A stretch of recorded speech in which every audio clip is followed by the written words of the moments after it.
ఏం జరిగిందమ్మా? నా నోటితో నేను చెప్పలేను సార్. ఏం జరిగిందో నువ్వు చెప్పమ్మా, ఈడి కథ నేను చూసుకుంటా. ఇదిగో ఈ దొంగ సచ్చినోడే నా మొగుడు సార్. నేను ఇలాంటి డ్రెస్సులు వేసుకోకూడదండి సార్. రోజు మంచి డ్రెస్సులు వేసుకోమని వేధిస్తాను సార్. మంచి బట్టలు వేసుకోమని చెప్తానా? అయితే ఖచ్చితంగా ఈడి మీద కేసు పెట్టి జైల్లో వేయాల్సిందే. అంతేకాదు సార్, ఈ దొంగ సచ్చినోడు జుట్టు ఇరబోసుకోకూడదండి సార్. నూనె పెట్టుకొని చేసేసుకోవాలంట సార్. అవునా? అయితే వీడికి యావజ్జీవ కారాగార శిక్ష వేయాల్సిందే. అంతేకాదు సార్. అంతేకాదా? ఇంకేమనిడమ్మా?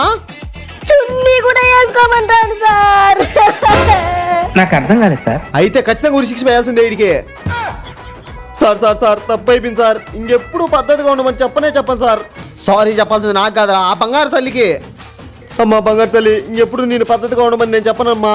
నన్ను వదిలేమ్మా, నీకు ఇష్టం వచ్చినట్టు నువ్వు ఉండుమా. అట్లుంటది మనతోని. ఎందుకు జన్మించితి